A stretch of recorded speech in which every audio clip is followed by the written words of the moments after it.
and 4 syllable words. You have a word that you've entered into the Urban Dictionary, and Michael, I'm preparing you for your opportunity to make a word, bring or make a word. You've coined this term raceophilia. Yeah. Can you explain to us a little bit about that term, how it came about, and what it means, and the context in which it's come about? Okay. Probably the simplest way for me to explain raceophilia is if you think of paedophilia. You writing this down, Michael? It's going to the thesaurus. Doing something, isn't it? Right. So if you think of paedophilia, years ago, language evolves all the time, and all words are made up, as we know. So years ago, the philia bit of paedophilia meant that you have a love of children. Well, we all know that that's evolved over time, and you know what that means at the moment, right? So the same way that people will say that is no longer love of, it's a distorted love of. Well, I say the same thing about race, because there's only one race that's human and diverse, and so when we call ourselves black people, white people, yellow people, brown people, and red people, there's absolutely biracial, interracial, mixed race. There's no such thing. There's no such thing as human colour. That was made up in the 16th century by colonials who gave us, for want of a better phrase, human colour currency. And people who look like me have the lowest currency, colour currency, which non-melanated people call black, and they gave themselves the highest colour currency, which is white. So everything that children are taught about the value of melanated black skin is that's the grooming process of raceophilia. So raceophilia is similar to paedophilia in that children are groomed for sex. Raceophilia is when children are groomed to have that distorted view of the melanin in somebody's skin. So basically, raceophilia is the teaching. So your parents or other adults around you teaching you from a very young age to either mock, fear, hate, or abuse somebody who's in front of you, presents in front of you with melanated skin.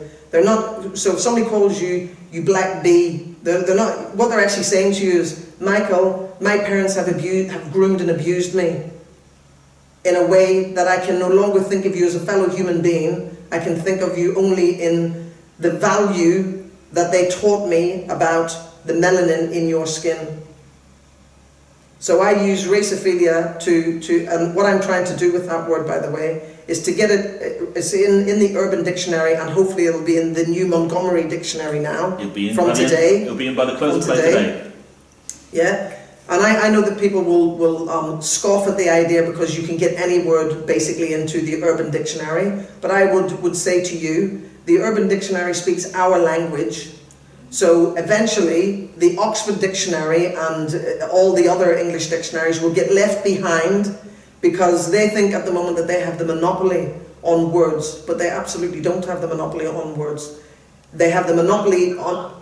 Right, so I've approached them to ask them to enter that into the dictionary, and thus far they haven't done, but I will continue to use it, and I always continue to ask people to hashtag that raceophilia, because the more it's hashtagged, obviously the more it goes around the internet, and eventually they will have to accept that word, because what I aim for is that word is recognized as child abuse, because that's exactly what's happening in front of our very eyes every single day, either behind closed doors or out in the public, and where children are being groomed to look at their fellow human beings, melanated skin in a particular way, in order for them to either, as I said, mock us, abuse us, or, as in the case of George Floyd, murder us.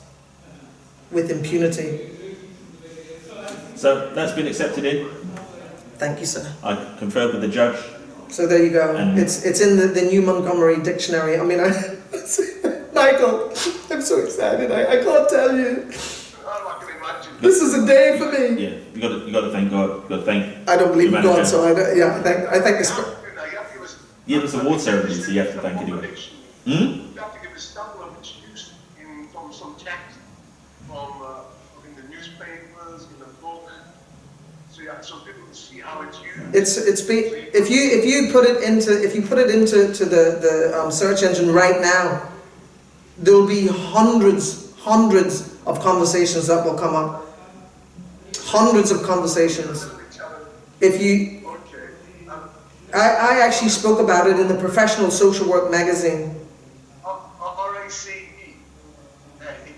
RACEOOPHILIA.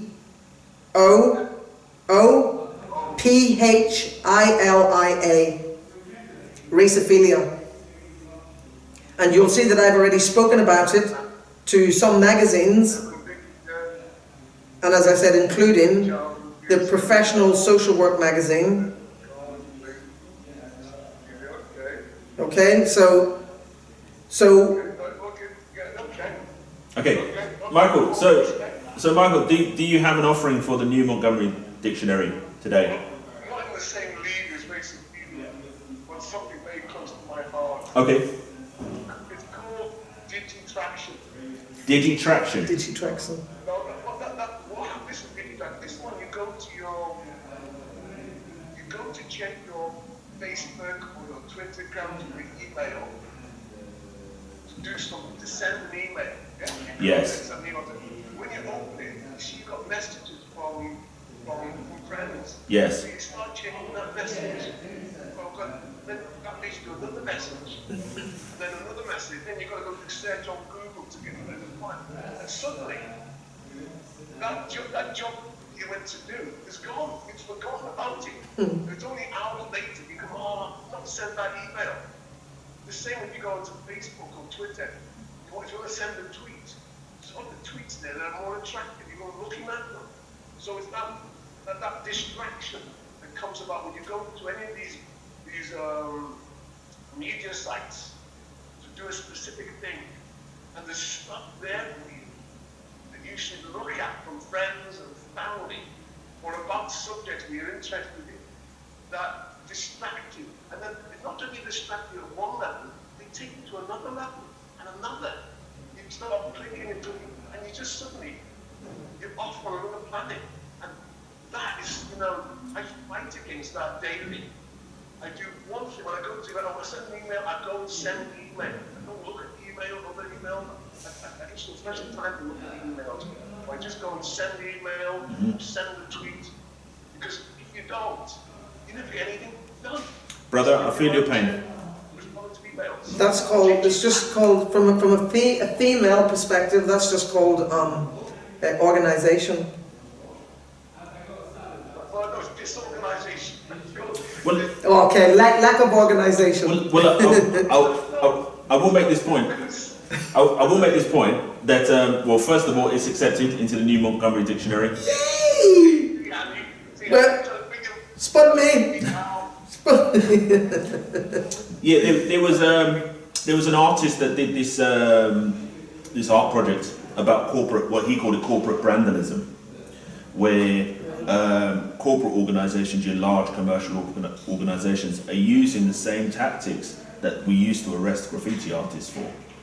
Like, they're taking over very visible public spaces and they're bombarding you with messages all the time.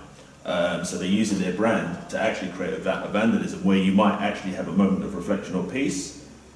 You're suddenly, you're faced with Givenchy or Coca-Cola or Schweppes or whatever it is. So it's kind of like a vandalism of the senses. So I think your term kind of falls into that. It's very related. I think it's a very real thing. I'm not saying this just because I'm disorganised. I'm going to offer one word, and I'd like to invite the two of you to tell me what it might possibly mean. So it's a little bit of a contest because I like a little bit of competition. So my latest word in the New Montgomery Dictionary is trumpkin. I would think that that's a hybrid, a poisonous hybrid of the D trump and a pumpkin. Michael? I think it's a man with very small hands. You know, it's something diminutive. He's got big aspirations of himself and who he thinks he. And it's not the men, particularly, and the young boys. He's a pumpkin. You know, he's all Orange. He's all about trousers. All about trousers. Okay. So a trumpkin is a scary but humanoid Halloween costume, typically dark orange or bright tan. So for that, I'll give you 17.5 points. And for that, for your... Out of what? Out of what? Out of infinity. And for yourself, because I like the description, although you weren't as accurate as Annie, I'll give you 368 points. Okay, so the next one...